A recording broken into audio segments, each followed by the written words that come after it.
Innal hamdalillah nahmaduhu wa nasta'inuhu wa nastaghfiruh wa na'udzu billahi min shururi anfusina wa min sayyiati a'malina may yahdihillahu fala mudilla lahu wa may yudlil fala hadiya lahu asyhadu an la ilaha illallah wahdahu la syarika lahu wa asyhadu anna Muhammadan 'abduhu wa rasuluh la nabiyya wa la rasula ba'dahu amma ba'd.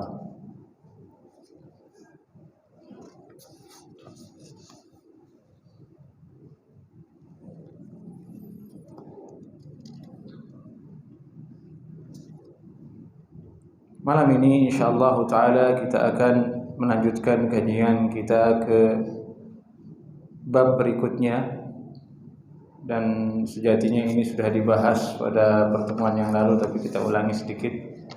Babu ma jaa fi iddatil mutawaffa anha zawjuha. Bab hadis yang menyebutkan tentang iddahnya perempuan yang meninggal suaminya, yakni perempuan yang meninggal suaminya dan dia dalam keadaan tidak hamil. Pelajaran yang lalu, kalau dia hamil maka iddahnya berakhir dengan dia melahirkan, meskipun suaminya sudah meninggal dunia. Kalau yang sekarang ini, iddah perempuan yang dia ditinggal mati suaminya, dia dalam keadaan tidak hamil.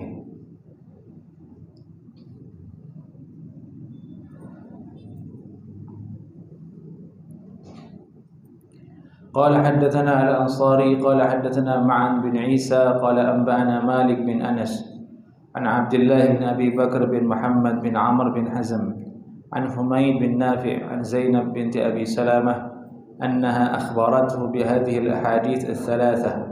قالت زينب دخلت على أم حبيبة زوج النبي صلى الله عليه وسلم. يعني زينب رضي الله تعالى عنها, beliau berkata, saya masuk menemui Ummu Habibah, istri baginda Nabi Muhammad sallallahu alaihi wasallam. Jadi ada istri beliau namanya siapa? Ummu Habibah. Hina tuwfiya abuha. Ketika itu peristiwanya adalah ayahanda beliau wafat, meninggal dunia. Abu Sufyan ibnu Harbin, yang bernama Abu Sufyan ibnu Harbin, yakni bapaknya Ummu Habibah. Fada'at bitibin fihi sufratun khaluqun aw ghairuhu. Kemudian beliau mengambil minyak wangi yang di dalam minyak wangi itu ada warna kuning atau campuran lainnya. Fadahanat bihi jariyatan, dan beliau menempelkan atau membalurkan. Dahanat artinya membalurkan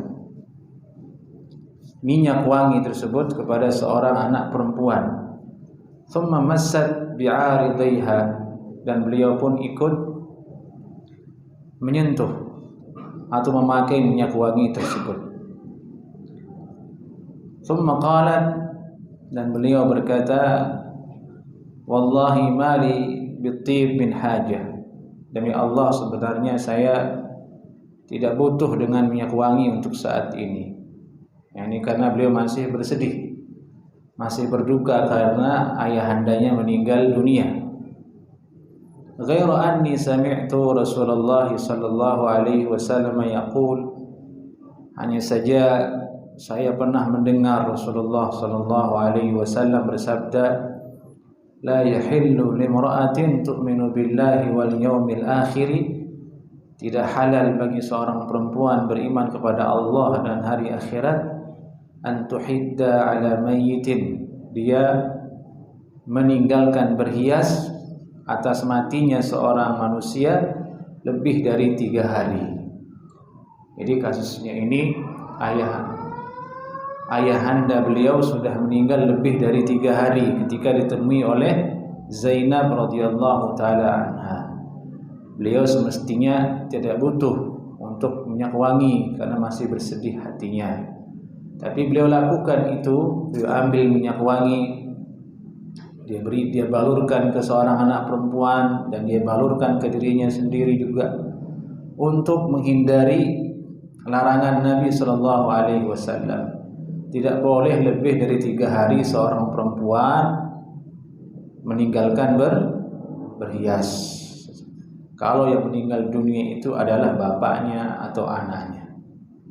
Nah, ini maksud hadis ini. Illa ala zaujin, kecuali yang meninggal itu adalah suami.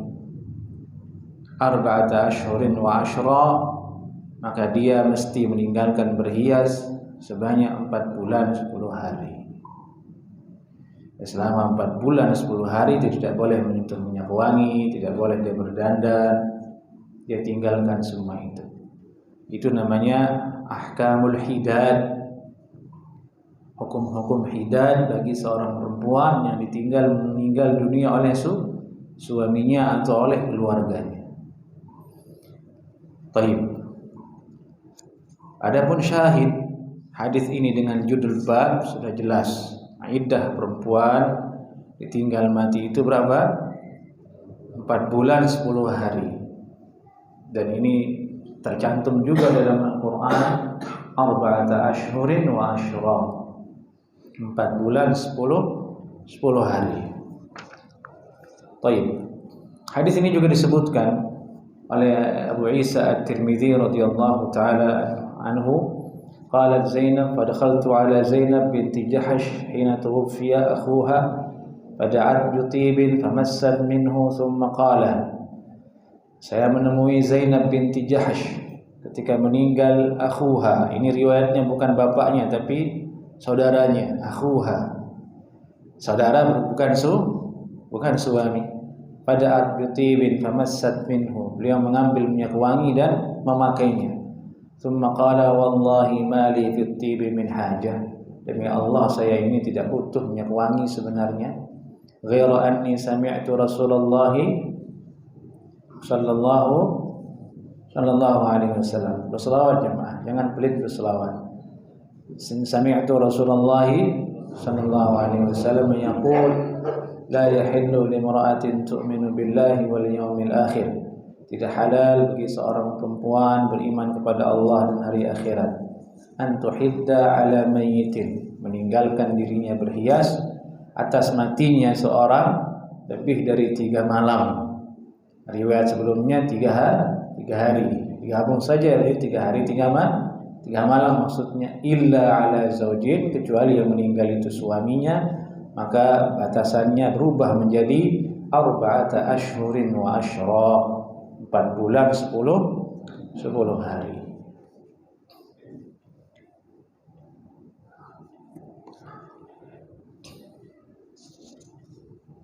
Baik.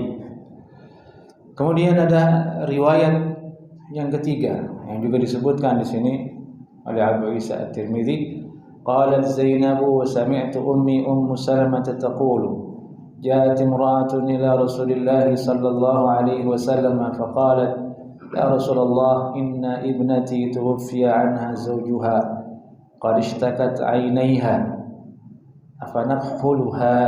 Ya Rasulullah, sungguhnya anak perempuan saya ini meninggal suaminya dan matanya sudah ishtakat. Ini matanya sudah bengkak karena sedih. Khususnya sudah tidak lagi pakai celak mata. Nah, celak mata itu adalah satu-satunya zinah perhiasan yang boleh nampak dari wajah perempuan.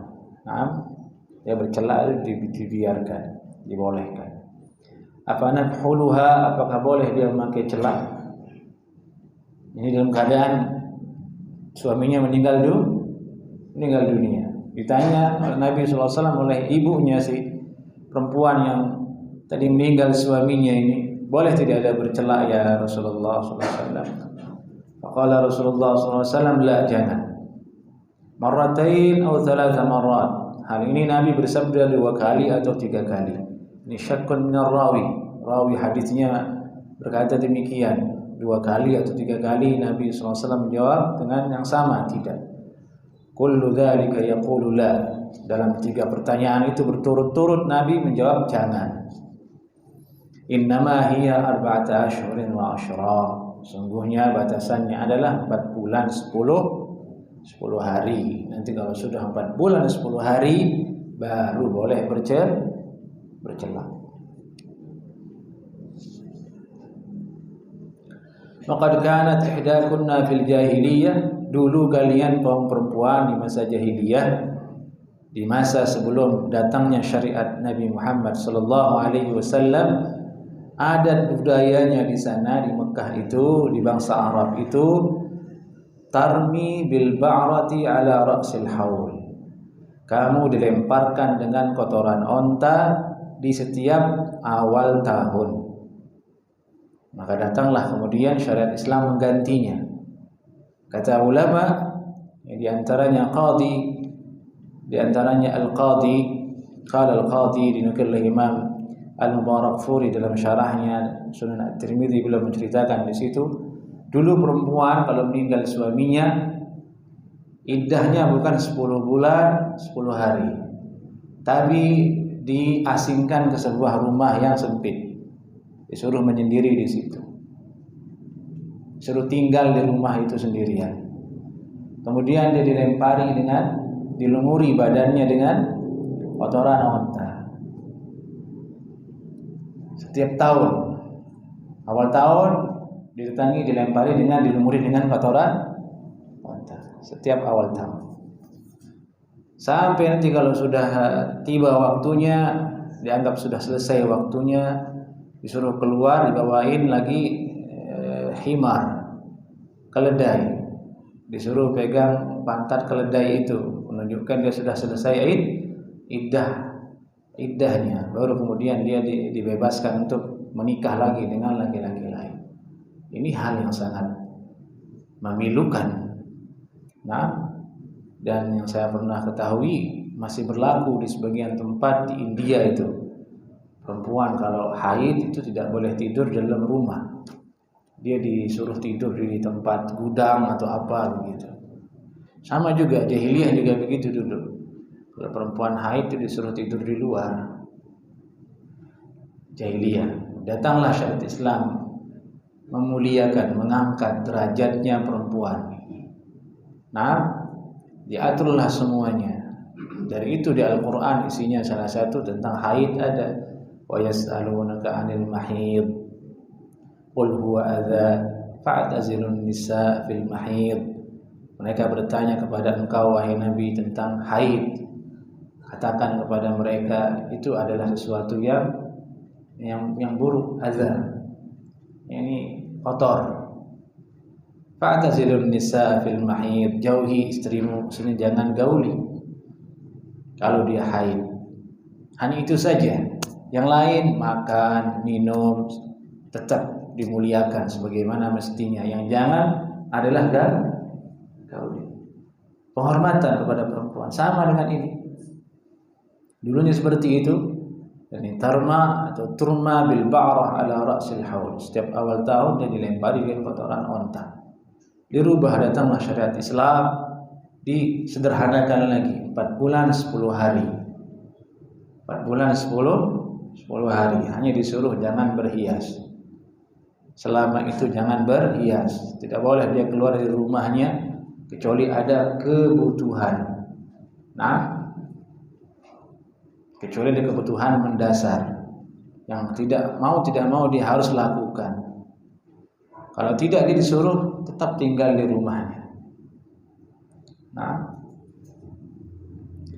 gantinya ini 10 bulan. Dan telah disampaikan kemarin, kenapa 4 bulan 10 hari? Ulama menceritakan itulah waktu umurnya janin ditiupkan roh. Dikhawatirkan air mani dari sisa dia digauli sama suaminya yang meninggal dunia masih ada pada dirinya. Khawatir jadi janin, khawatir berkembang biak, khawatir dia hamil dari sisa-sisa suaminya itu. Maka disuruh istibra' dulu selama 4 bulan 10 hari itu. Istibra' artinya pengosongan rahim. Setelah itu barulah dia kemudian boleh menikah jika ada yang melamar dia. Kalau tidak maka dia tinggal bersama orang tuanya kembali. Nah, ini bentuk-bentuk Allah memuliakan perempuan. Namun fitrah ini kemudian dirusak oleh orang-orang kafir, oleh orang-orang Yahudi, oleh orang Nasrani, oleh orang yang tidak beragama. Dia merusaknya, sehingga terjadilah sampai pada hari seperti ini keadaan kaum perempuan. Dia ingin kembali seperti masa jahiliyah, kembali seperti masa jahiliyah. A'udzubillahi min dzalik. Baik, kita lanjut ke bab berikutnya. Bab ma jaa fil mudhahir yuwaqi'u qabla an yukaffir. Bab bahas tentang orang yang menzahir istrinya sebelum dia melakukan kafarat dari ucapan ziharnya. Ini bahasan sekarang tentang bahasan hukum zihar. Nah, hukum zihar ini sudah ditulis oleh ulama secara terperinci dalam kitab fikih. Kalau antum buka dalam kitab fikih mazhab yang 4, di situ dalam kitabun nikah disebutkan babuz zihar, hukum bahasan bab tentang zihar. Coba kita lihat bagaimana perkataan ulama tentang az-zihar. Az-zihar adalah kalimat yang ada dalam Al-Quran sebenarnya dan juga di hadis. Walladzina yudhahiruna minkum min nisaihim, dalam surat Al-Mujadilah ayat 2 dan ayat 3 disebutkan tentang hukum zihar ini. Ayat 2 dan 3 dalam Al-Mujadalah atau Al-Mujadilah disebutkan dengan spesifik dalam Al-Quran.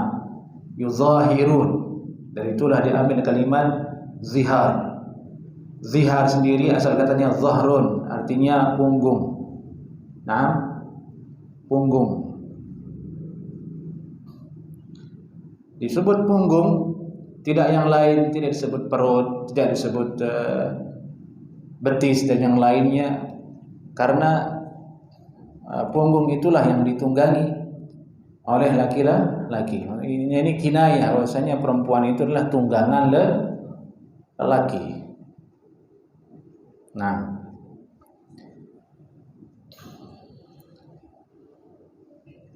secara syariat zihar itu adalah tashbihuz zawji zawjatahu ghairal ba'in bi unsa lam takun hillan lahu. Memperserupakan, suami memperserupakan istrinya yang dalam keadaan ghairal ba'in, tidak dalam keadaan dicerai. Nah, normal, dia bukan perempuan yang dicerai, bukan dia dalam masa iddah. Normal, ghairal ba'in. Dia perserupakan dengan apa? Biunsa, dengan perempuan lain, di mana perempuan lain tersebut lam takun hillan lahu, tidak halal bagi dia.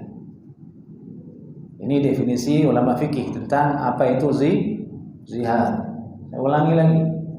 Zihar adalah tashbihuz zawji zawjatahu ghairal ba'in bi unsa lam takun hillan lahu. Seorang suami memperserupakan istrinya yang dalam posisi tidak tercerai, masih dalam ikatan pernikahan, dengan perempuan lain yang tidak halal bagi dirinya untuk dia nikahi. Nah, perempuan lain yang tidak halal bagi dia untuk dia nikahi. Maksudnya di sini apa berarti? Dia memperserupakan istrinya dengan ibunya. Ibu tidak boleh dinikahi. Dia memperserupakan punggung. Dia kan zihar punggung kan? Kalau orang Arab dulu dia mengatakan ayyaqulur rajulu li zawjatihi anti alayya ka dhahri ummi. Kamu ini bagi saya, atas saya kamu ini seperti punggung ibu saya. Nah, seperti kamu tunggangan saya, tapi seperti ibu saya. Ibu boleh ditunggang enggak Tidak boleh, berarti dia memposisikan istrinya dengan sesuatu yang diharamkan bagi dirinya. Atau dia mengatakan, saudara, kamu seperti punggung adik saya. Adik boleh dinikahi tidak? Tidak boleh. Itu maksudnya dengan perempuan yang tidak halal bagi dia untuk dia nikahi. Tapi aghlabnya para ulama mendefinisikan, berikan contoh dengan mengatakan yang tadi itu, kamu seperti punggung ibu saya. Orang Indonesia bagaimana? Ini terkait dengan tradisi. Insya Allah tidak ada di Indonesia. Nah, mungkin ada, tapi jangan sampai ada yang terjadi dengan berkata seperti itu. Semestinya ketika dia mengatakan seperti itu, kamu seperti punggung ibu saya, harusnya dia itu lazimathu hina idzin al-kafarah. Ketika itu juga dia harus bayar kafarah, penggugur dari kesalahan dia berucap itu. Dengan membayar penggugur kesalahan itu, barulah dia boleh lagi menggauli istrinya. Kasusnya dia belum membayar kafarah penggugur atas kesalahannya, dia sudah balik menggauli istrinya. Itu yang dimaksud dengan firman Allah, "Tsumma ya'uduna lima qalu fatahriru raqabah." Kemudian dia balik dia dengan apa yang dia ucapkan. Maksudnya dia belum bayar kafarah, dia gauli istrinya lagi. Tadi dia bilang kamu seperti punggung ibu saya. Setelahnya dia gauli istrinya. Seharusnya bayar kafarah dulu. Kafarahnya apa? Mahal, Pak. Disuruh merdekakan budak di zaman dulu. Budak itu satu orang bisa seharga mobil. Kalau di hari ini itu manusia kan, budak itu mahal, Pak. Lebih canggih mana, manusia atau mobil? Lebih canggih manusia. Bayangkan antum punya budak manusia. Disuruh jaga rumah bisa, disuruh jalan sana bisa, disuruh nyangkul bisa, disuruh naik genteng bisa, disuruh gendong juga bisa. Itu budak. Sayangnya perbudakan tidak ada sekarang. Nah, tidak ada perbudakan yang seperti itu. Tapi masih ada hukumnya dalam Al-Quran. Dari itu disebutkan hukumnya dalam hadis-hadis yang kata sebagian ulama menandakan, mencirikan suatu saat nanti zaman kembali seperti itu. Akan terjadi lagi zaman perbudakan. Apa jalannya perbudakan terjadi? Di antaranya perang. Dari itu manusia perang kan. Perang itu terus ada kan dari dulu. Perang dunia 1, perang dunia 3, sekarang perang lagi perang Rusia dengan ini, perang ini dan itu. Terus ada perang itu sebenarnya. Perang di Myanmar, perang di sini, perang di Palestina. Tentu kita tidak disuruh untuk nyari perang kan. La tatamannau liqa'al adu, sabda Nabi SAW. Jangan kalian berangan-angan bertemu dengan musuh. Jangan nyari-nyari sebab untuk berperang. Tapi kalau terjadi, jangan mundur. Nah, ini maksud dari bahasan zihar ini. Nah, itu maksud dari babu majafi fil mudhahir yuwaqi qabla an yukaffir. Bahasan tentang seorang laki-laki yang dia mengucapkan seperti itu, kamu seperti punggung ibu saya. Kemudian dia yuwaqi, ya yujami, dia setubuhi. Sebelum dia memberikan kafarah dari ucapannya tersebut. Qala haddatsana Abu Sa'id al-Ashaj, qala haddatsana Abdullah bin Idris, an Muhammad bin Ishaq, an Muhammad bin Amr bin Atha, an Sulaiman ibn Yasar, an Salamah bin Sakhr al-Bayadi, an Nabi sallallahu alaihi wasallam fil mudhahiri yuwaqi'u qabla an yukaffira qala kafaratun wahidah.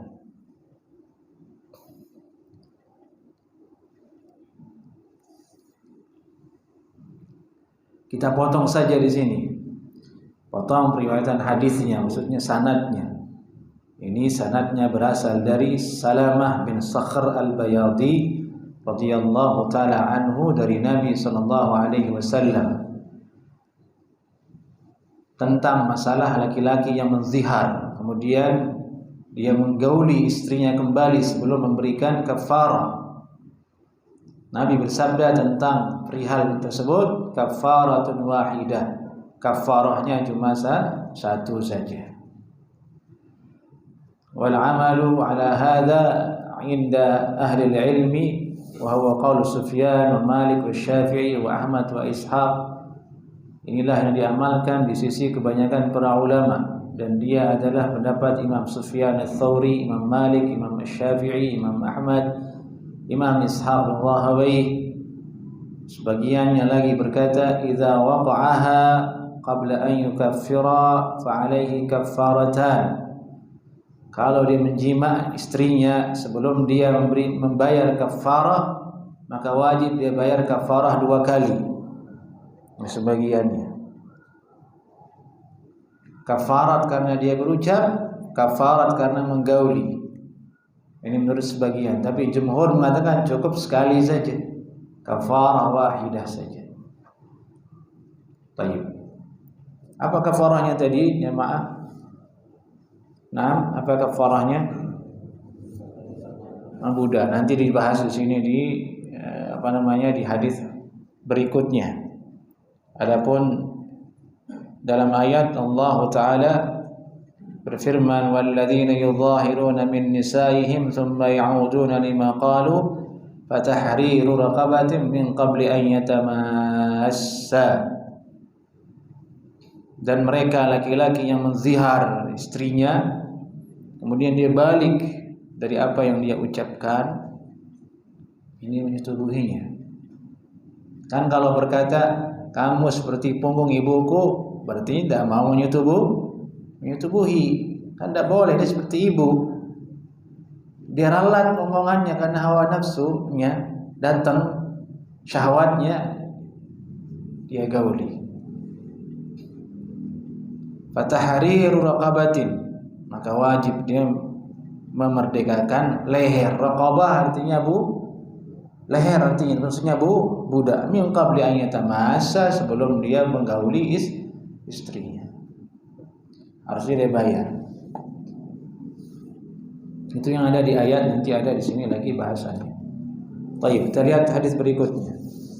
Qala haddatsana Abu Ammar Al-Husain bin Huraits qala haddatsana Al-Fadl bin Musa an Ma'mar an Al-Hakam bin Aban an Ikrimah an Ibni Abbas anna rajulan ata an-nabiy sallallahu alaihi wasallam qad dhahara min imra'atihi fawaqa 'alaiha. Dari Abdullah bin Abbas radhiyallahu anhuma, sesungguhnya ada seorang laki-laki menemui Nabi sallallahu alaihi wasallam, di mana laki-laki ini dia sudah menzihar istrinya.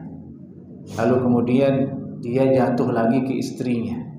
Ya, laki-laki kan begitu. Marah-marah ujungnya keramas juga.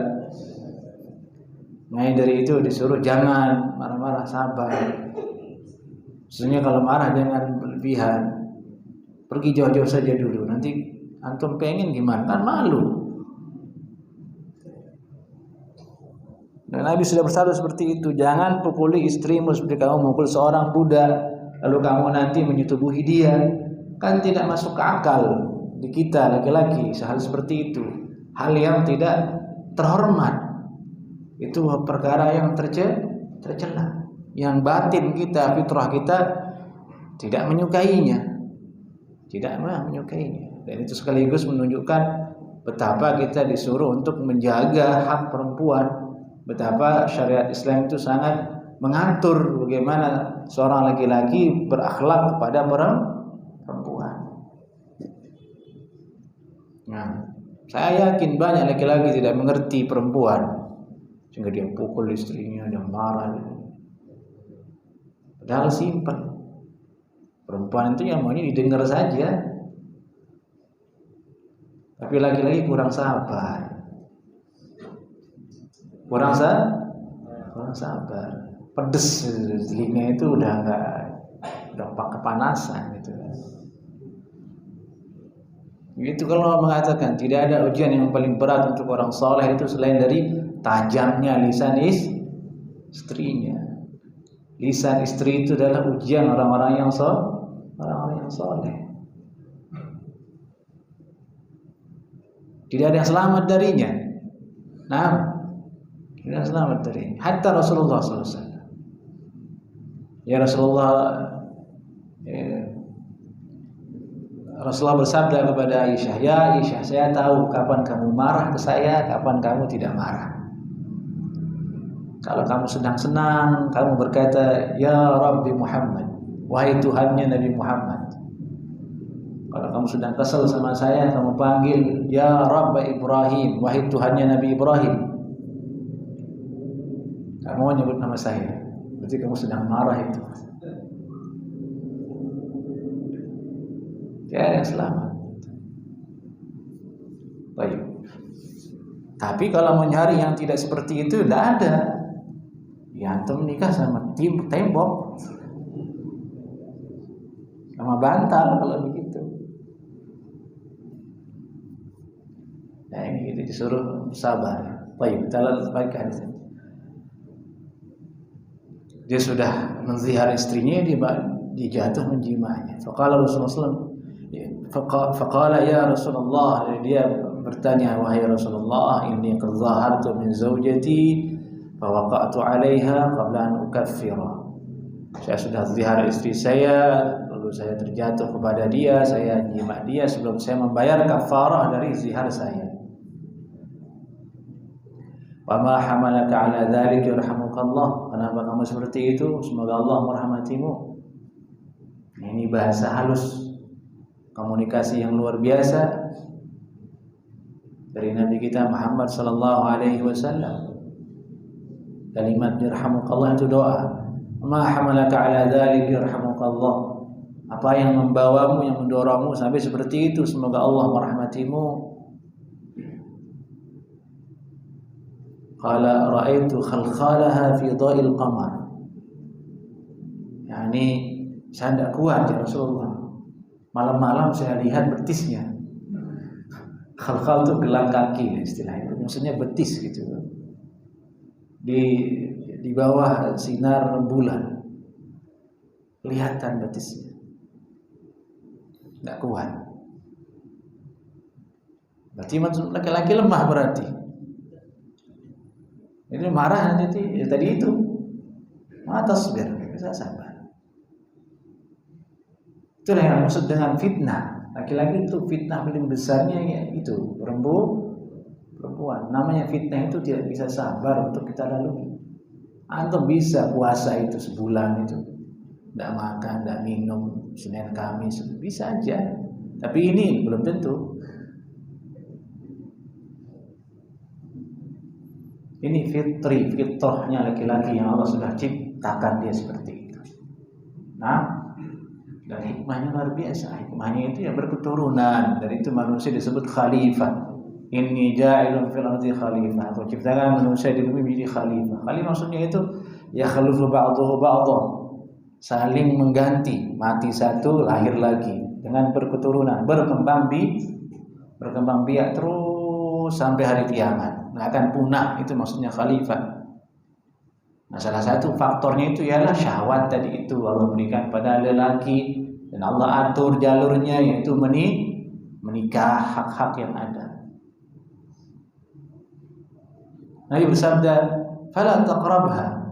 Mestinya kamu jangan dekati dia hatta taf'al ma amarakallahu bih, sampai kamu melakukan apa yang Allah perintahkan atasmu, itu bayar kafarah, tapi tidak sabar.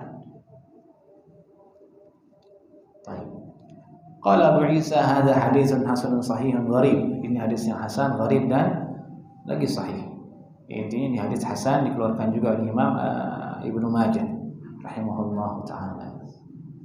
Baik, silakan azan.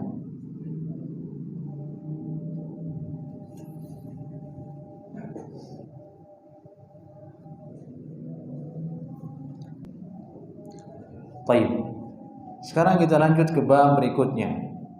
yang dia sekarang akan merincikan bentuk-bentuk kafarah untuk laki-laki yang telah menzihar istrinya, di mana kalau sudah menzihar dia jatuh kepada dosa, maka disuruh bayar kafarah. Kalau belum bayar kafarah, haram untuk menjimanya. Baik. Bab ma jaa fi kafaratiz zihar. Bab membahas tentang penggugur dari zihar.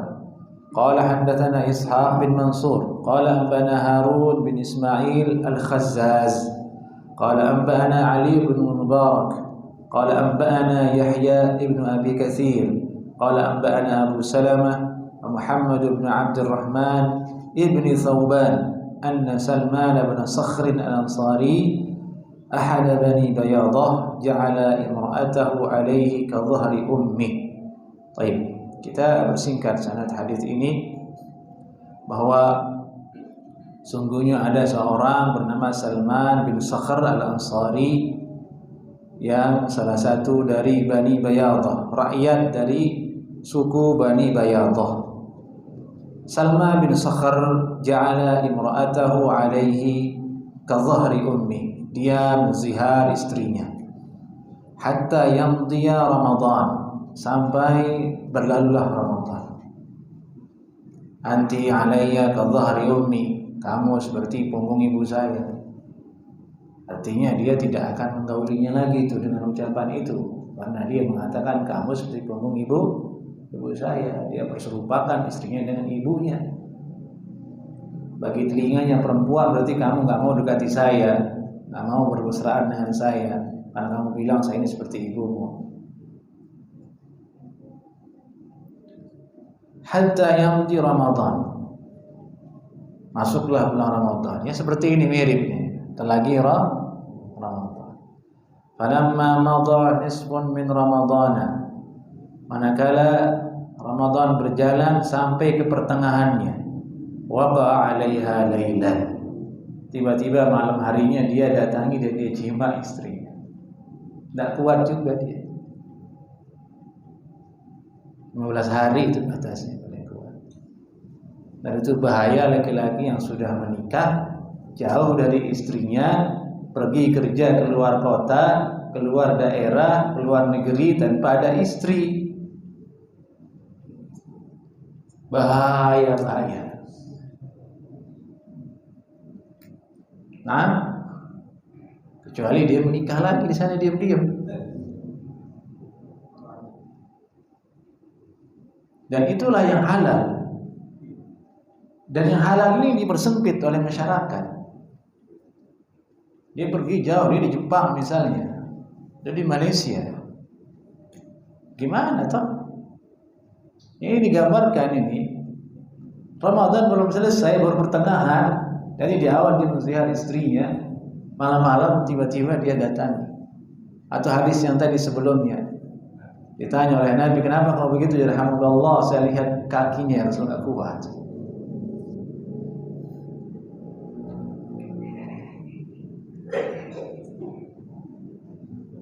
Jadi benar-benar ujian kita di satu sisi, benar-benar ujian buat kaum laki-laki dari ini.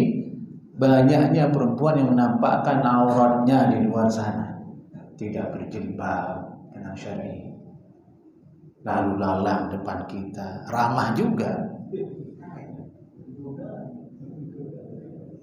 Gimana itu jemaah? Takut kita kepada Allah Subhanahu wa taala, terfitnah. Nah, khawatir kita. Dan itu kita disuruh nahi mungkar. Amar ma'ruf nahi mungkar. Perintahkan perempuan agar dia berjilbab. Hikmahnya adalah untuk diri kita laki-laki supaya terjaga. Kalau mata kita itu bersih dalam artian pandai dia menjaga pandangannya, biasanya hati menjadi bersih. Itu yang menjadikan kita khusyuk sholat, itu yang menjadikan kita kalau baca Quran menangis, itu yang menjadikan kita mudah untuk berdoa, mudah untuk tahajud, mudah untuk sedekah. Awalnya dari itu. Dan ini bencana di akhir zaman. Yani sulitnya orang bisa bersih matanya di akhir zaman ini karena fitnah yang sedemikian dahsyatnya.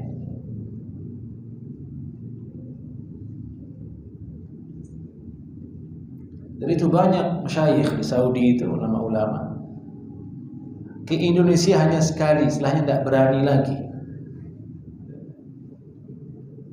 Takut terfitnah.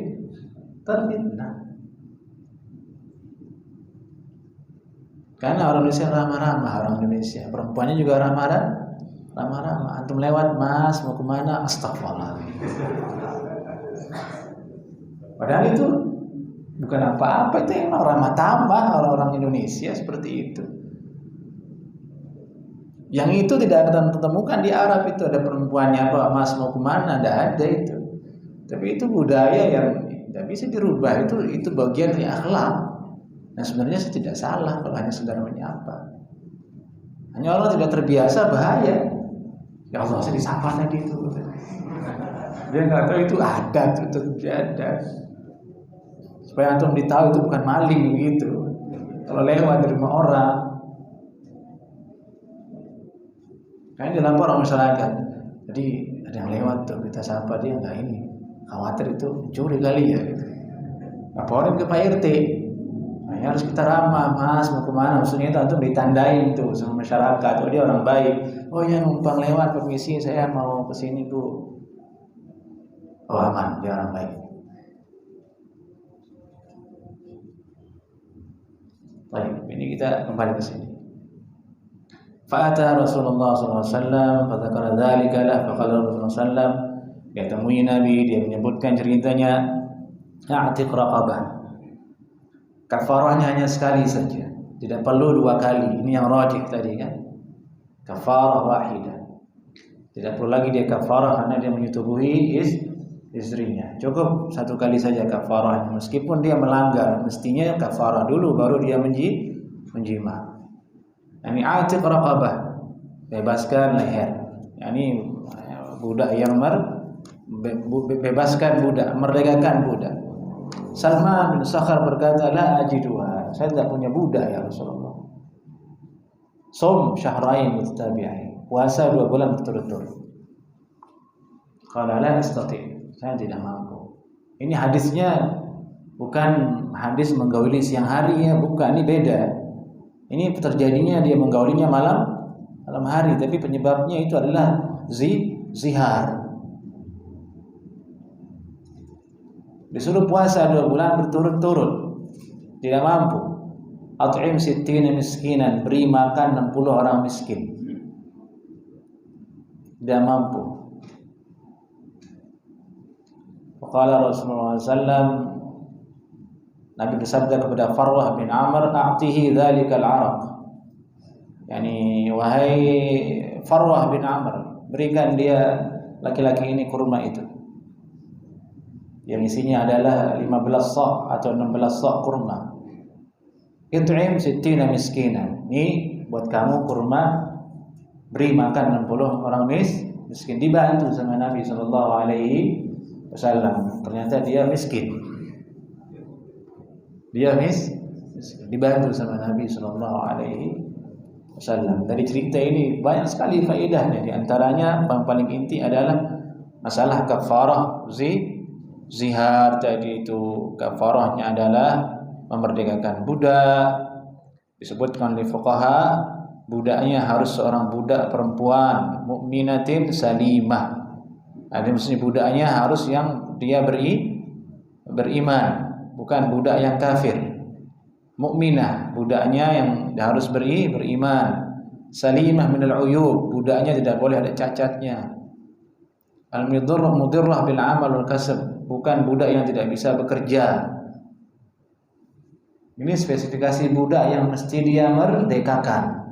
Bukan asal budak yang terbaik. Budak yang seperti itu, yang dia tidak cacat, kemudian dia jago bekerja, itu mahal, seperti yang saya katakan tadi di awal. Itu syaratnya. Kalau dia tidak bisa, disuruh kemudian puasa 2 bulan berturut-turut, fa illam yastati', kemudian beri makan 60 orang miskin. Kullu miskinin mud, satu orang miskin satu mud. Satu mud segini kurma 60. Kumpulkan di masjid, kasih dia 1, 2, 3, berikan ke dia atau antarkan ke rumahnya. Wala yahillu lil mudhahiri wata'uha hatta yukaffir. Tidak halal bagi seorang yang menzihar istrinya, menjima istrinya sampai dia membayar kafarah tersebut. Baik, ini dia isi tentang hadis Salman bin Sakhr tadi yang menjelaskan tentang kafarah zihar tersebut. Kemudian bab berikutnya tentang ila. Ini penting. Ila, bab ma jaa fil ila. Barangkali ini kasusnya ada terjadi di Indonesia. Kalau zihar itu jarang, terkait dengan budaya, kebiasaan orang Arab dulu di situ. Kalau ila ini ada kasusnya, ada pernah kami tangani. Ini kurang lebihnya seorang laki-laki bersumpah, berjanji tidak akan menggauli istrinya. Bagaimana nasib perempuan yang seperti itu? Ini bahasannya babu ma jaa fil ila. Insyaallah taala kita lanjutkan nanti di Kamis berikutnya ya. Untuk Kamis masih ada waktu. Kan depan sekali saja itu, terus kita Ramadan ya. Baik. Nah, bas insyaallah taala kalau misalnya tidak sempat ini, nanti kita lanjutkan lagi setelah Ramadan. Kita kan ngaji bukan bukan kayak celup-celup teh ya. Ngajian udah lama. Ngajian sudah lama, sudah berapa tahun ya? Lama sih. Semoga Allah mudahkan kita istiqamah melanjutkan kajian ini dan memberikan kita ilmu dan menjadikan kita hamba-hamba yang bertakwa kepada Allah Subhanahu wa taala. Aqulu qouli hadza. Assalamualaikum warahmatullahi wabarakatuh.